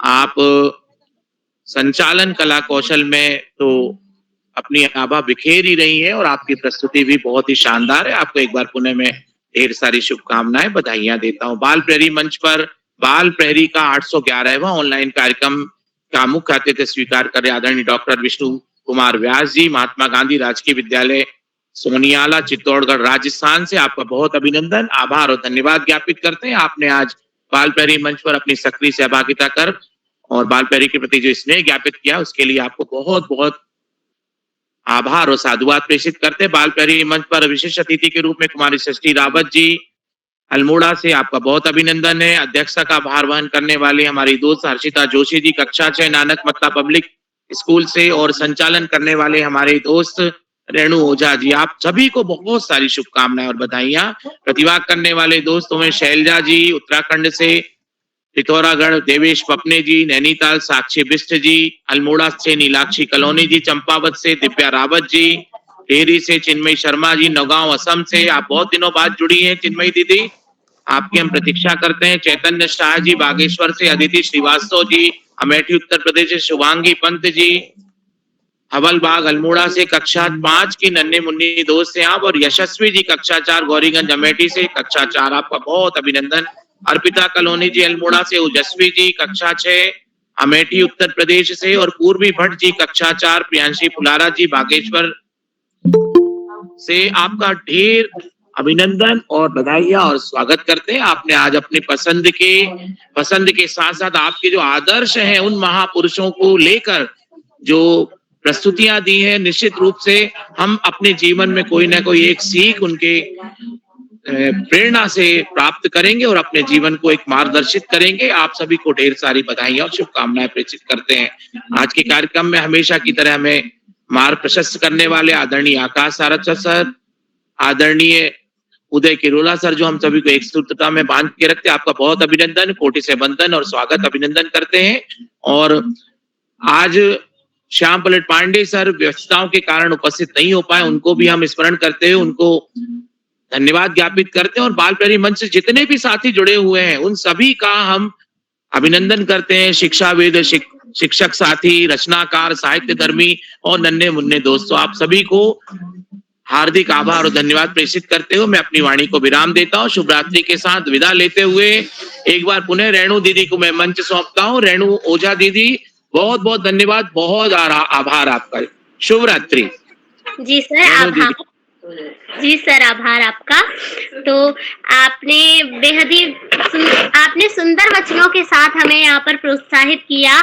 अब कार्यक्रम को आगे बढ़ाते हुए मैं आमंत्रित करती हूँ हमारे कार्यशाला की आज अध्यक्षता कर रही मेरी बहन हर्षिता जोशी, कक्षा 6 नानक मत्ता से। हर्षिता बहन, क्या आप उपस्थित हैं? जी बहन, मैं उपस्थित हूँ। जी, आपका स्वागत है। जी सर्वप्रथम मैं आचार्य को नमन करती हूँ। मेरा नाम हर्षिता है, मैं कक्षा 6 की छात्रा हूँ, नानक मत्ता पब्लिक स्कूल से, और नानक मत्ता उधम सिंह नगर, राज्य उत्तराखंड से। जैसे कि आज मेरे महापुरुष कार्यशाला है, उसमें मैं विवेकानंद जी के बारे में बताऊंगी, और मेरे महापुरुष स्वामी विवेकानंद जी है। उनकी कुछ पंक्तियों के साथ मैं अपनी अपनी बातें आगे की साझा करूंगी। स्वामी विवेकानंद जी कहते हैं, वह सब कुछ सीखो जो दूसरों से अच्छा है, लेकिन इसे अपने अंदर लाए और अपने तरीके से इसे आत्मसात करे। वही सच्चा कार्य है। अब मैं आपको स्वामी विवेकानंद जी के बारे में बताती हूँ। स्वामी विवेकानंद जी का जन्म 12 जनवरी 1863 को कलकत्ता में हुआ था। स्वामी विवेकानंद जी के बचपन का नाम नरेंद्र नाथ दत्त था। स्वामी विवेकानंद नाम उनको उनके गुरु रामकृष्ण परमहंस ने दिया था। अमेरिका के शिकागो में आयोजित विश्व धर्म सम्मेलन में अपने भारत की ओर से सनातन धर्म का प्रतिनिधित्व किया तथा वेदांत दर्शन का प्रसार पूरे विश्व में किया है, जिसमें से कुछ कहानी है कि खतरे के आगे डरो मत और मन की शक्ति अभ्यास से आती है। और मेरे दादाजी भी मुझे स्वामी विवेकानंद जी की एक कहानी सुनाते हैं, जिसमें स्वामी विवेकानंद जी जब छोटे थे तब उनके पीछे कुछ बंदर लग गए थे। मतलब उनके पीछे उनके साथ ही बंदर भाग रहे थे, तो उन्होंने क्या किया, वो भी भागना स्टार्ट करने लग गए। जब वो भागने लगे तो बंदर भी उन्हें फॉलो करने लगे, उनके पीछे भागने लगे उन्हें काटने के लिए। तो वो स्वामी विवेकानंद जी के गुरु ने उनसे कहा कि डरो मत, हिम्मत जुटाओ और सामना करो। मतलब कि तुम जितना किसी चीज से भागोगे वो चीज तुम्हें उतना ही डराएगी। जैसे कि आजकल है, जैसे कि मैं हूँ, मुझे मैथ्स से बहुत डर लगता है और मैं चाहती हूँ कि मैथ्स बहुत कम करूँ, मैं मैथ्स सब्जेक्ट पढ़ूं ही नहीं। बट उस सब्जेक्ट को मैं जितना ज्यादा पढ़ूंगी, जितना ज्यादा उसे समझूंगी, उतना मुझे समझ आएगा। उसी तरह जब विवेकानंद जी रुक गए थे, तो जब विवेकानंद जी अपने स्थान पर रुके तो बंदर भी रुक गए और उन्होंने उस विवेकानंद जी का पीछा करना बंद कर दिया। और जो विवेकानंद जी थे, तो उन्हें नई बात पता चली कि हमें हर कठिनाई का, हर परिस्थिति का सामना करना चाहिए, डर के कुछ नहीं होता। और बहुत सारी बातें हैं विवेकानंद जी के बारे में, और आप लोगों को भी विवेकानंद जी के बारे में पढ़ना चाहिए, क्योंकि उनके बारे में बहुत ही अच्छी चीजें हैं और उनको पढ़ने से हमें बहुत ही मोटिवेशन भी मिलता है। तो इसी के साथ ज्यादा समय न लेते हुए मैं अपनी वाणी को विराम देती हूँ। धन्यवाद। शुभ रात्रि। जी बहन, आपकी प्रस्तुति बहुत सुंदर थी। आपने यहाँ पर स्वामी विवेकानंद जी का व्यक्तित्व हमारे बीच में साझा किया। आपने जैसे कि उनके बारे में एक कहानी हमारे बीच में रखी कि जब उनके पीछे एक समय था, जब उनके पीछे बंदर आ गए थे तो वह किस प्रकार भाग रहे थे। यानी कि इसका सार ये निकलता है कि हमारे जीवन में ऐसी परिस्थिति हो, हम उससे जितना डरेंगे, जितना उससे भागेंगे, वो हमारे पीछे उतना ही और आगे आएंगे। तो कार्यक्रम को आगे बढ़ाते हुए मैं यहाँ आमंत्रित करती हूँ हमारे आज के छूटे हुए साथियों को। तो हमारे छूटे हुए साथियों में हमारे आज की पहली साथी है मेरी बहन शुभांगी पंत, कक्षा 5 अल्मोड़ा से। क्या वे यहाँ उपस्थित है? तो हमारे आज की अगली छूटी हुई साथी है मेरी बहन अर्पिता कॉलोनी, कक्षा 6 अल्मोड़ा से। बहन, क्या आप उपस्थित हैं? तो मैं बड़े ही आदर के साथ दो पंक्तियों के साथ इस मंच को बाल प्रहरी की अनासक्त आदरणीय उदय किरौला जी को बाल प्रहरी के इस मंच को आदरणीय उदय किरौला जी को सौंपती हूँ, जो कि बाल प्रहरी की जान है, बाल प्रहरी की आन बान शान है। तो कहूँ मित्र आपको या कहूँ गुरु, कहूँ मित्र आपको या कहूँ गुरु, आपने तो सब फर्ज निभाया है। किताबी ज्ञान तो सीखा ही हमने, किताबी ज्ञान तो सीखा ही हमने, आपने तो व्यवहारिक ज्ञान भी सिखाया है, आपने तो व्यवहारिक ज्ञान भी सिखाया है। क्या कहूँ कुछ शब्द नहीं मेरे पास, क्या कहूँ कुछ शब्द नहीं मेरे पास, आपने तो हमें आगे बढ़ने का मार्ग दिखाया है, आगे बढ़ने का मार्ग दिखाया है। आदरणीय उदय किरोला जी। जी रेणु जी, आपको सुंदर संचालन के लिए बधाई। एक बार मैं पुनः आमंत्रित करता हूं डॉक्टर विष्णु व्यास साहब को, जो कि चित्तौड़गढ़ राजस्थान से हमारे बीच हैं। सर, आप तक मेरी आवाज आ रही क्या? जी सर। हाँ, स्वागत है सर आपका। आपका नेट शायद गड़बड़ हो गया था, मैं एक बार आपको आमंत्रित करता हूँ। जी, आज के इस कार्यक्रम की अध्यक्षता कर रही कुमारी हर्षिता जी जोशी, आज के इस कुछ कुशल और बेहतरीन संचालन के कर रही कुमारी रेणु ओझा जी, और विशिष्ट अतिथि कुमारी सृष्टि रावत जी। इस कार्यक्रम में समस्त विद्वान साथीगण, विदुषी बहिने, साहित्य प्रेमी, अभिभावकगण और जितने भी प्रतिभागी गण हैं, उन सबका मैं धन्यवाद ज्ञापित करना चाहता हूं।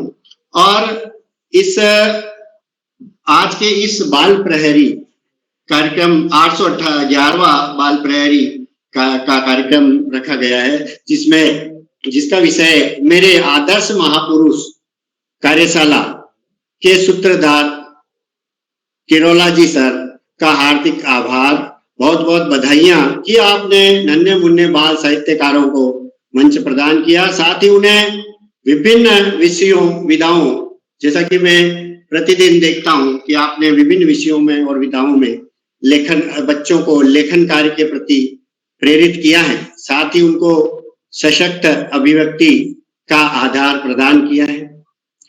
आज जो विषय है हमारा, मेरे आदर्श महापुरुष। आदर्श महापुरुष जिस राष्ट्र में श्रेष्ठ नागरिक होंगे, वह देश प्रगति पथ पर अग्रसर होता जाएगा, परंतु राष्ट्र के नागरिक संस्कारवान कब होंगे, यानी कि उनके नैतिक मूल्यों में परिपूर्णता, उदार चरित्र वाले कैसे तैयार होंगे?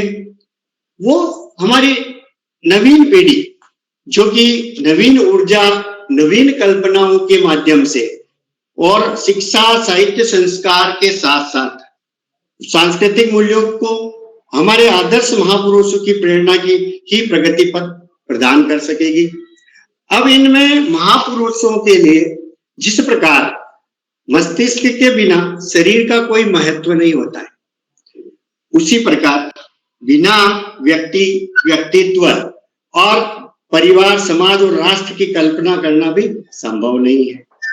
किसी भी राष्ट्र की समुचित समुन्नति, प्रशस्ति और दीर्घकालीन जीवन के लिए उसमें निवास कर रहे व्यक्तियों का चरित्र निर्भर हुआ करता है। और प्यारे मित्रों, आज के इस कार्यक्रम में हमारे आदर्श महापुरुषों के अनुकरणीय कार्यों के कार्यक्रम में हमारे आदर्श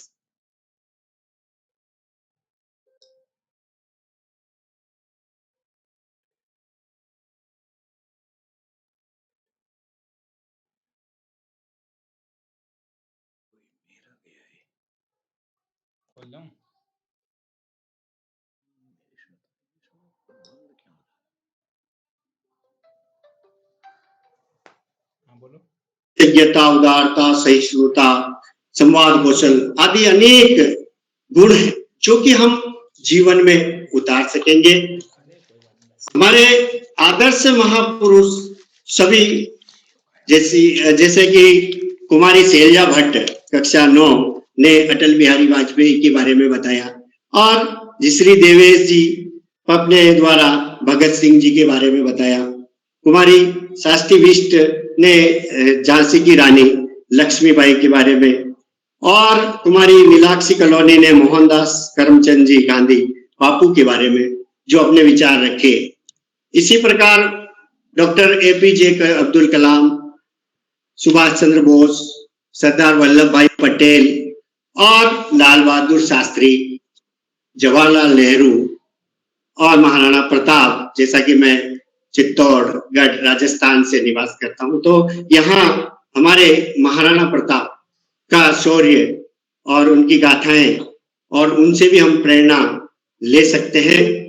साथ ही हमारे आदर्श, जो कि हमारी अध्यक्षता कर रही कुमारी हर्षिता जी जोशी ने विवेकानंद जी के बारे में बताया। तो विवेकानंद के बारे में मैं बहुत कुछ इसमें पढ़ चुके हैं। तो इसमें उन्होंने बताया है कि एक समय में एक काम करो और ऐसा करते समय अपनी पूरी ताकत, आत्मा उसमें डाल दो और बाकी सब कुछ भूल जाओ।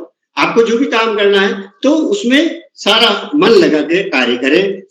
इसकी मतलब विवेकानंद जी ने के लिए एक कहानी जो संक्षिप्त में मैं कहना चाहूंगा कि पेड़ पर भूत वाली एक कहानी है।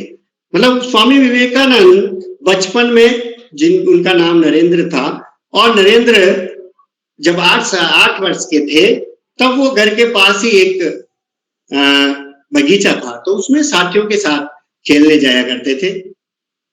और खेलते हुए वहां एक चंपा की डाली को पकड़ करके, वहां एक पेड़ था तो उसकी जो चंपा की डाली थी उसको पकड़ करके झूलने का प्रयास करते थे, और उसके जो भी मित्र थे वो भी ऐसा करते थे। पर वहां एक बुजुर्ग ने उनको समझाया कि भाई तुम इस पेड़ के ऊपर भूत रहता है और यदि आप इस पे झूलोगे तो वो आपके गर्दन को मरोड़ देगा, यानी कि आपके ऊपर प्रहार करेगा। तो सभी बच्चे डर के वहां से भाग जाते हैं। लेकिन जो कि विवेकानंद जी काफी समझदार और इस प्रकार के व्यक्तित्व के धनी थे कि उन्होंने वहां जाना नहीं छोड़ा, और बाद में उन बच्चों को भी जाके समझाया कि भाई ऐसा कुछ भी नहीं है, न तो यहाँ कोई भूत है न कुछ है, मैं इतने दिनों से वहां जा रहा हूं, मुझे किसी भी प्रकार की हानि नहीं हुई। तो बच्चों को समझाते हुए उन्होंने कहा कि जब तक हम किसी बात की सत्यता तक नहीं पहुंचे तब तक हमें वो कार्य नहीं छोड़ना चाहिए। तो इस प्रकार असत्यता प्रदर्शित होती है तो उस असत्यता को दूर करना चाहिए। ये हमारे विवेकानंद जी ने कहा था। तो विवेकानंद जी की बातों के लिए मैं आपको कहना चाहूंगा कि स्वामी विवेकानंद जी ने जो आदर्श की बातें बताई है, हमें सभी जो भी हमारे आदर्श पुरुष हैं उनके बारे में हमें पढ़ना चाहिए और उनके विचारों को हमारे जीवन में उतारना चाहिए।